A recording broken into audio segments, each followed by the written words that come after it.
When I go into theater and talk to those on the ground, essentially that's the only question they ask me. Are the American people still supporting us in uniform? And the answer is yes, and they don't ask any more questions. They turn and continue their mission, and they've been incredible in terms of succeeding in that. And when you look at where we were in Iraq in 2006 and 2007, which was a very desperate situation, they helped turn it around. The military wasn't the only one, but the military helped turn it around.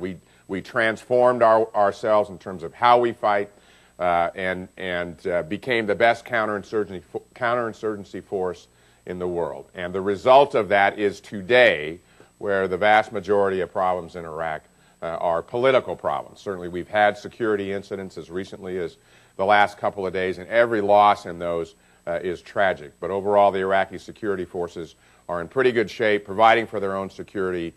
They've been in the lead for a significant period of time, many months now, and will continue to do that. Our forces, we've now shifted the main effort to Afghanistan. Very tough fight, very tough counterinsurgency. We have, for the first time in my perspective, properly resourced that effort. Right leadership, right people, right strategy, and it's going to take us some time. And there are indications of positive movement there, but it's too soon to tell. This is a tough year. You know as well as I, we've lost an exceptional number of people this year. In the toughness that this year is, that will continue. And those sacrifices, and we've lost over 5,500 men and women in these wars. We've had tens of thousands who have been physically wounded and hundreds of thousands who suffer from post-traumatic stress and are returning. And so all of those things are challenges that are part of our makeup, and that we are expending an extraordinary amount of effort in dealing with that.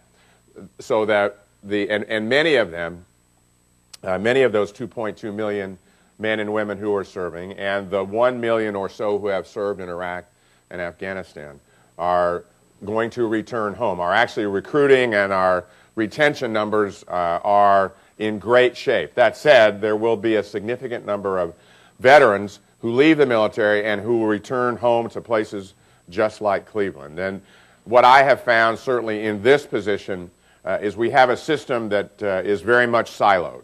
And we're working on breaking down the gaps between those silos. And the silos are the Department of Defense, the VA, and the communities throughout the country. And everybody's got responsibilities, from my perspective, for these, in these silos, in particular for these young men and women and their families. And I keep talking about families because families have become so much more integral to our military readiness than they ever were.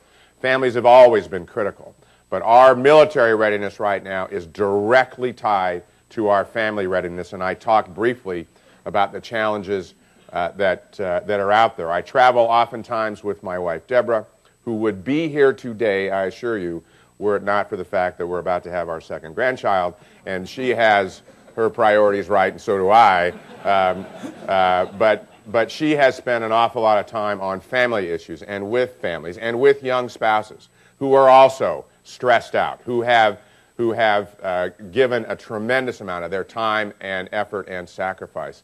And it is because of the pace, because of the tempo, not just that we've had a tempo, the tempo we've had, but we will continue to have a tempo that presses us. Although, at the current force levels, or those we can see over the next couple of years, we actually are going to achieve a point where military members will be home for twice as long as they've been deployed. And for the last 4 or 5 years, essentially, if they've been deployed a year, they've been back a year.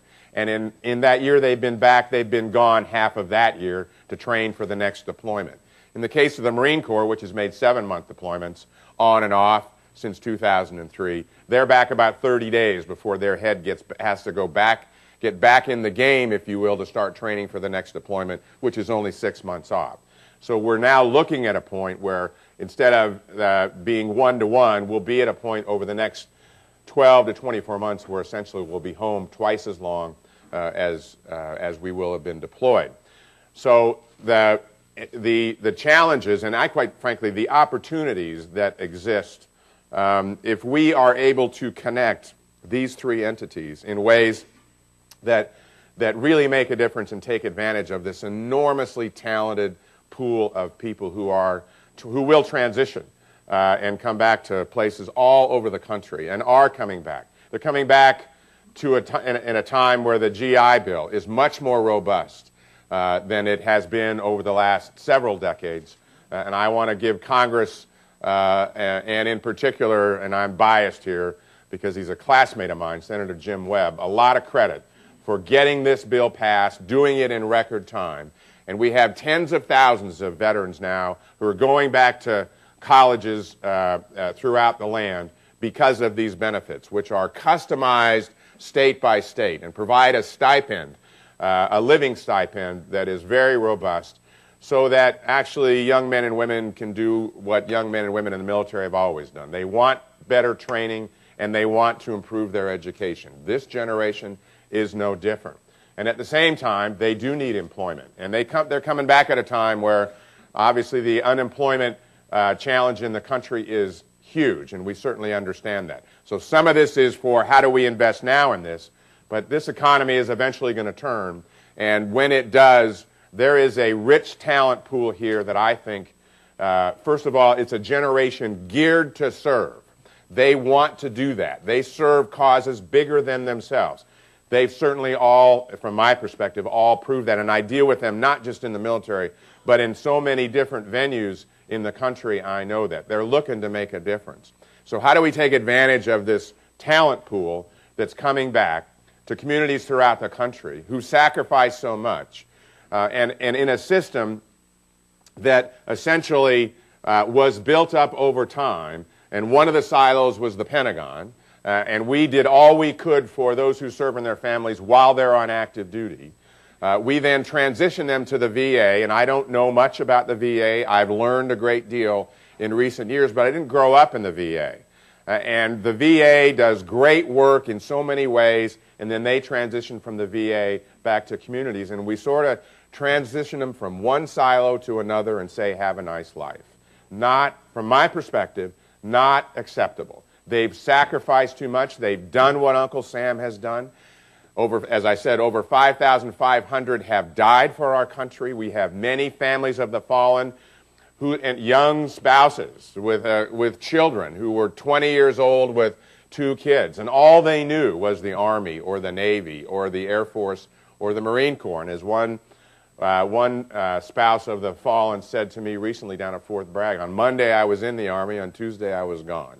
And we've got to make sure we close on that internally, and that we align ourselves to make sure that we take advantage of those who have both given so much and I think have so much to offer in the future. I talked about Vietnam, and I would only mention briefly that as a Vietnam vet, you know, I'm focused as well immediately on homelessness, because we generated my peers, a generation and a volume about 10 years after the Vietnam War of homeless vets who are still out there.